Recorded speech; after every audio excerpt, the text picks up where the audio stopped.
अब एक काम करते हैं, थोड़ा सा ट्रेड्स पिक कर लेते हैं और फिर आएंगे कुछ और महत्वपूर्ण पहलू भी। याद रखिएगा अक्षय तृतीया भी है, तो इसके बारे में कुछ आपसे बातें भी करेंगे।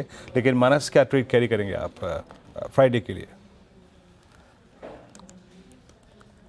तो देखिए, अपोलो टायर्स पे खरीदारी करने की राय रहेगी। अपोलो टायर्स करेक्ट हुआ था, 10 डे मूविंग एवरेज पे सपोर्ट लेके रिकवरी दिखाई है।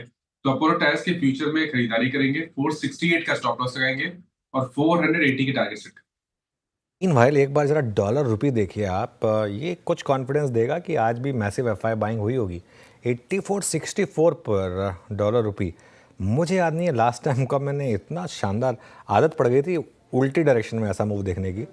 अब 8464 पर डॉलर रुपी, ध्यान रखिएगा ये वही डॉलर रुपी है जो पिछले महीने ही 88 पर था, अब 8464 पर। तो काफ़ी स्ट्रेंथ इस समय। मैं चाहूँगा कि टिकट टीम भी इसको फ्लैश करे, बहुत बड़ा मूव है इस समय ये डॉलर रुपये में। गावा सर, आप क्या कैरी कर रहे हैं?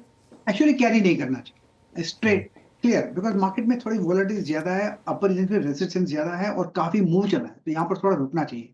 तो no trade and you have fun, lots of fun, have a good holiday.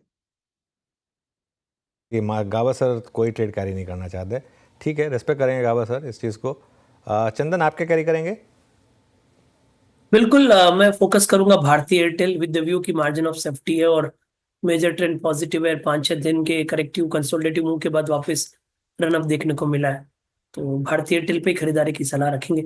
1838 का एक छोटा सा सपोर्ट यहाँ पे रहेगा, ऊपर में लगभग 1930 तक के टारगेट के लिए।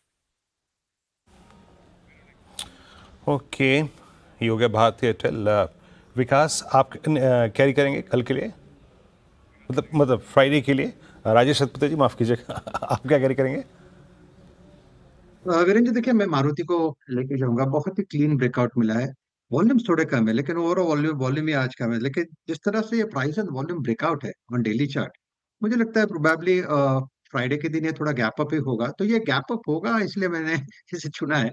12,300 चल रहा है तो 12,200 का स्टॉप लॉस रखे, और मुझे लगता है 12,500 से 12,600 का रेंज मिलना चाहिए। कम से कम 200-300 पॉइंट का गैप अप होगा। So Maruti is a bye.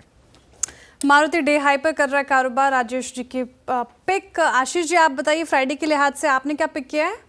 देखिए, एसबीआई लाइफ में बहुत ही स्ट्रॉन्ग मूव आता हुआ नजर आ रहा है। यहाँ पर एक अच्छा मोमेंटम बन सकता है, मेरे ख्याल से अच्छा बीटीएसटी कॉल बन सकता है एसबीआई लाइफ में। तो ये बाय करने की राय होगी। एसबीआई लाइफ पे लॉन्ग पोजीशंस क्रिएट की जा सकती है। स्टॉप लॉस लगाना होगा 1716 का और टारगेट है 1860 का।